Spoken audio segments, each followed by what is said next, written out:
வணக்கம் நண்பர்களே! நான் உங்கள் தமிழன்பன். இன்னைக்கு நான் பார்க்க போறது தமிழக வரலாறும் பண்பாடும் என்கிற தொடர் காணொளி வரிசையில திணை வாழ்வியல்ல இன்றைக்கு பண்டைய கால தமிழர்கள், சங்ககால தமிழருடைய உணவு முறை எப்படி இருந்தது அப்படின்றத பத்தி பார்க்க போறோம். இத பார்க்கறதுக்கு முன்னாடி நம்ம சேனல் இதுவரைக்கும் சப்ஸ்கிரைப் பண்ணாதவங்க மறக்காம சப்ஸ்கிரைப் பண்ணுங்க. பக்கத்துல இருக்க பெல் பட்டன கிளிக் பண்ணுங்க. அப்பதான் நான் போடக்கூடிய ஒவ்வொரு வீடியோவும் உடனுக்குடன் உங்களை வந்து சேரும். சரி வாங்க வீடியோக்குள்ள போலாம். பண்டைய கால தமிழருடைய வாழ்க்கை ரொம்ப சிறப்பான வாழ்க்கை முறையா இருந்திருக்கு. அதாவது இனக்குழு வாழ்க்கை முறையை பின்பற்றி வாழ்ந்திருக்காங்க. ரொம்ப காலம் உணவை தேடியிருக்காங்க. ஏன்னா உணவு என்பது ரொம்ப அடிப்படை தேவை இல்லையா? அதனால உணவுக்கான தேடல்ன்றது ரொம்ப பெரிய தேடலா இருந்திருக்கு. அது மட்டும் இல்லாம இயற்கையோடு இயந்த வாழ்க்கைய அவங்க வாழ்ந்திருக்காங்க.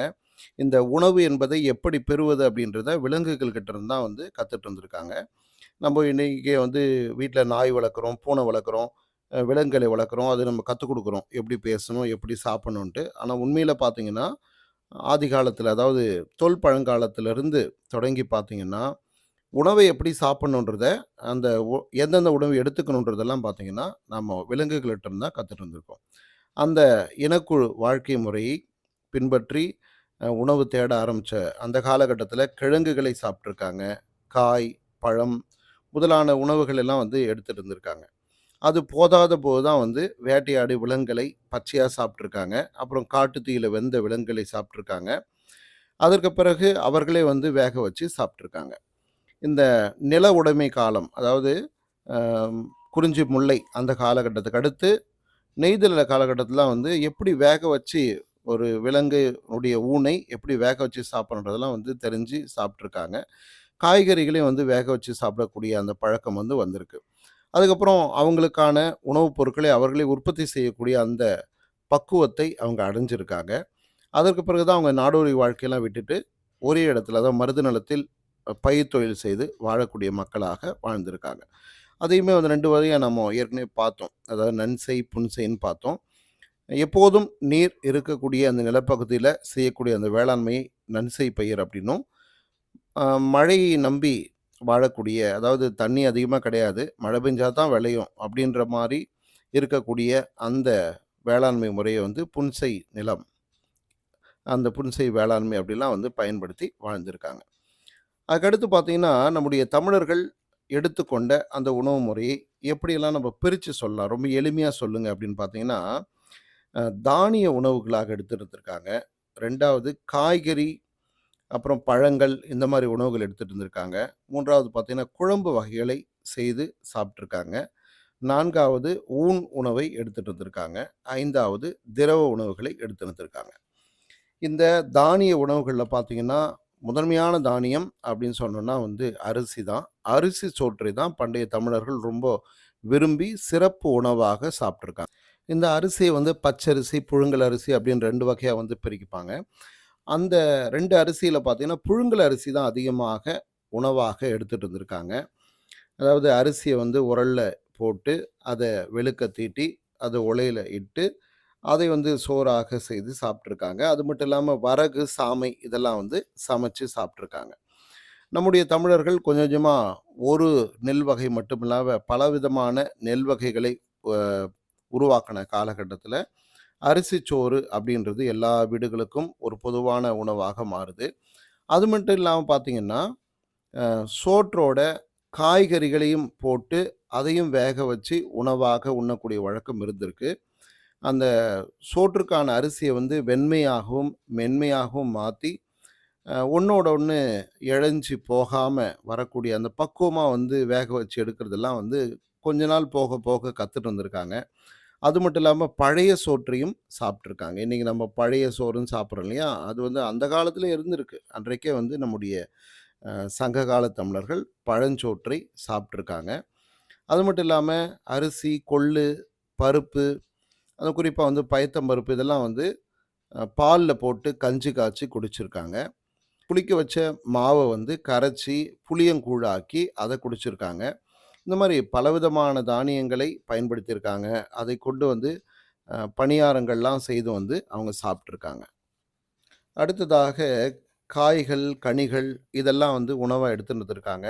குறிப்பா வந்து மாதுளங்காயையும், மிளகு பொடி, கருவேப்பிலை, அவரைக்காய், பலாக்காய், மாம்பழம், வாழைப்பழம், அதே மாரி நெறைய விதமான காய்கறிகள எடுத்திருந்திருக்காங்க. கீரைய முக்கியமா அந்த காலத்துல வந்து பயன்படுத்தியிருக்காங்க. கிழங்கு வகைகளை பயன்படுத்தியிருக்காங்க. பனநுங்கு இருக்கு இல்லையா? பனநுங்கு, பனங்கிழங்கு, அதே மாரி சேப்பங்கிழங்கு இதெல்லாம் வந்து பண்டைய தமிழர்கள் உணவாக எடுத்துட்டு இருக்காங்க. இத நம்ம சங்க இலக்கியங்கள் படிக்கும்போது, அதுல இது போன்ற உணவு முறைகள்லாம் வந்து நம்முடைய பண்டைய தமிழர்கள் பின்பற்றிய உணவு முறையெல்லாம் நம்ம எளிமையாக தெரிந்து கொள்ளலாம். குறிப்பா பார்த்தீங்கன்னா, பண்டைய காலத்துல மிளகு, புளி, உப்பு இதெல்லாம் வந்து அதிகமா வந்து உணவுல சேர்த்திருந்திருக்காங்க.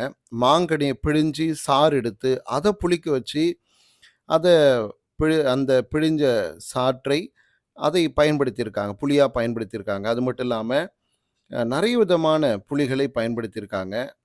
துடரி புளி, அ கலாப்பழ புளி, நாவற்பழ புளி இந்த மாரி பலவிதமான புளிகளை பயன்படுத்தியிருக்காங்க. இது மட்டும் இல்லாம பார்த்தீங்க அப்டின்னா, அந்த காய்களை வந்து அதாவது முக்கியமா வந்து மாங்காய், மாங்காய் போன்ற காய்களை எல்லாம் வந்து காய வச்சு, அத ஊறுகாயா போட்டு அதிகமா சாப்ட்டுருக்காங்க. அது மட்டும் இல்லாம, அ கருவேப்பிலைய வந்து பசு வெண்ணெயில பொரிச்சு, அத போட்டு வந்து சாப்ட்டுருக்காங்க. வாழைப்பழம் அதிகமா எடுத்திருந்திருக்காங்க. வள்ளிக்கிழங்கு இருக்கு இல்லையா? அந்த வள்ளிக்கிழங்க சுட்டு சாப்ட்டுருக்காங்க. நம்ம இன்னைக்கு வள்ளிக்கிழங்கு வந்து வேக வச்சு சாப்பிடுறோம். அந்த காலத்துல வள்ளிக்கிழங்க சுட்டு சாப்ட்டுருக்காங்க. குறிப்பா வந்து வேட்டை சமூகம்னு சொல்லக்கூடிய அந்த சமூகத்தினர் வந்து புளிசோறு இருக்கு இல்லையா? அந்த புளிசோற வந்து ரொம்ப விரும்பி சாப்ட்டுருக்காங்க. ஆனா அந்த காலத்துல புளிப்பு சோறு ரொம்ப பிடிக்கும் போல இருக்கு. அதனால புளியங்கா, நெல்லிக்கா இதெல்லாம் வந்து ஊறுகாய் போட்டு சாப்பிட்ட மாரி, இந்த புளிசோறுன்றத அ அவ்வளோ ரொம்ப சுவையான உணவாக எடுத்து சாப்பிட்டு நெறைய பேருக்கு அத பரிமாறியிருக்காங்க. அது மட்டும் இல்லாம இந்த காய்கறிகள்லாம் ஒண்ணா போட்டு குழம்பா வச்சு சாப்பிடுற பழக்கம் இருந்திருக்கு. குழம்பு வகைகள்ல மஞ்சள், மிளகு, இஞ்சி, சோம்பு, புளி இதெல்லாம் சேர்த்து சமைச்சு, அத குழம்பா சமைச்சு சாப்பிட்டுருக்காங்க. அதுமாரி பால் கலந்து ஒரு உணவு செஞ்சு சாப்பிட்டுருக்காங்க. நெய் ஊத்தி சாப்பிட்டுருக்காங்க. அப்புறம் மிளகு நீர் சோறுன்னு செஞ்சு சாப்பிட்டுருக்காங்க. வறால் மீன் குழம்பு செஞ்சு சாப்பிட்டுருக்காங்க. தயிர் குழம்பு அப்படின்னு செஞ்சு சாப்பிட்டுருக்காங்க. அதெல்லாம் நெறைய நம்ம தமிழ் இலக்கியங்கள்ல பார்க்குறோம். இந்த புளிசோறு சொன்னேன்ல, இது பார்த்தீங்கன்னா சிறுபானாற்றுப்படையில சொல்லியிருக்காங்க. புளிசோறு ரொம்ப விரும்பி சாப்பிட்டாங்க, அந்த காலத்து தமிழர்கள் அப்படின்ட்டு. இது மட்டும் இல்லாம, அசைவ உணவுகள், அதாவது ஊன் உணவுகளை அதிகமாக நம்முடைய தமிழர்கள் எடுத்திருந்திருக்காங்க. குறிப்பாக மீன்களை எடுத்திருந்திருக்காங்க. நண்டு, உடும்பு, முயல், கோழி, பன்றி, ஆடு இது போன்ற விலங்குகளுடைய அந்த ஊனை, கறியை உணவாக எடுத்திருந்திருக்காங்க அப்படின்றத நம்ப சிறுபானாற்றுப்படை, புறநானூறு மாரி நெறைய இலக்கியங்கள் மூலமாக நாம் தெரிஞ்சுக்கலாம். இப்படி ஊன் உணவு உண்பவர்களாகவும் அன்றைய தமிழர்கள் வந்து இருந்திருக்காங்க. இந்த கறி போட்டு சமைக்கக்கூடிய, அரிசியோடு கூட்டி சமைக்கக்கூடிய அந்த வழக்கம் வந்து அந்த காலத்துல இருந்திருக்கு. இறைச்சி, பால், அரிசி இதெல்லாம் கூட்டி சமைச்சிருக்காங்க. இதுக்கு பேர் வந்து ஊன் சோறு அப்படின்னு சொல்லியிருக்காங்க. இன்னொரு பேர் வந்து புலவு, புலவுன்னும் சொல்லியிருக்காங்க. முகமதியர்கள் பிற்காலத்துல தமிழ்நாட்டுக்கு வந்து குடியேறிய அந்த காலகட்டத்துல இந்த சாப்பாடு வந்து ரொம்ப பெருசா வந்து பேசப்பட்டது. இப்ப நம்ம சாப்பிடக்கூடிய உணவுல பிரியாணி அப்படின்றது ரொம்ப பொதுவான ஒரு உணவாக நம்முடைய சமூகத்துல பின்பற்றப்பட்டு வருது. அப்படி நம்ம விரும்பி சாப்பிடக்கூடிய பிரியாணி இஸ்லாமியர்கிட்ட இருந்து நமக்கு வந்ததுன்னு நம்ம நினைச்சுக்கிட்டு இருக்கோம். உண்மை அது இல்ல. நம்முடைய சங்ககால மக்கள் இதை ஊன் உணவு அப்படின்னு அழைச்சிருக்காங்க. அதனால பல ஆயிரம் ஆண்டுகளுக்கு முன்னாடியே அரிசியும், ஊனையும் சேர்த்து ஒன்றாக கூட்டி சமைச்சு ஊன் சோறு அப்படின்னு சாப்பிட்டுருக்காங்க. இதுக்கு புலவு அப்படின்ற பேரும் வச்சு தான் அதை மக்களுக்கு வந்து குடுத்துருக்காங்க. அதை இங்க வந்தவர்கள் தமிழகத்தில் குடியேறியவர்கள் அதை உண்டு மகிழ்ச்சி அடைந்து, அத வந்து பின்னால அ அவங்க போன இடங்கள்லாம் வந்து பரப்பியிருக்காங்க. அது மட்டும் இல்லாம, அந்த கறிய, ஊனைய பார்த்தீங்கன்னா, நெய்யில பொரிச்சு சாப்பிடக்கூடிய அந்த வழக்கமும் அன்றைக்கு இருந்திருக்கு. குறிப்பா பார்த்தீங்கன்னா, அ நெல்லு குடுத்து ஆண் பன்றிகளை வளர்ப்பாங்களாம். அது நல்லா வந்து அந்த நெல்லு சாப்பிட்டா கொழு கொழுன்னு வளருமாம். அப்படி வளர்ந்த அந்த ஆண் பன்றியை பெண் பன்றியோட சேர விடாம தனியாவே வளர்த்து, அதை வந்து அதனுடைய ஊனை எடுத்து சாப்பிடுவாங்களாம். இந்த ஊனை உப்பு கண்டம் போட்டு சாப்பிடுற வழக்கம் இருந்திருக்கு. அதேமாரி இரும்பு கம்பியில கோர்த்து நெய்யில வாட்டி உண்ணக்கூடிய வழக்கம் அந்த காலத்துல இருந்திருக்கு அப்படின்னு சொல்லிட்டு நம்முடைய இலக்கியவாதிகள், அதாவது நம்முடைய தமிழ் புலவர்கள்லாம் வந்து பாடல்கள எழுதியிருக்காங்க. அடுத்து திரவ உணவுகளை நம்முடைய தமிழர்கள் நெறைய எடுத்திருந்திருக்காங்க. குறிப்பா பால், தயிர், மோர் இதெல்லாம் வந்து பயன்படுத்தியிருக்காங்க. அ தேன் அதிகமாக எடுத்து வந்திருக்காங்க. கல் உண்ணக்கூடிய வழக்கம் அந்த காலத்துல இருந்திருக்கு.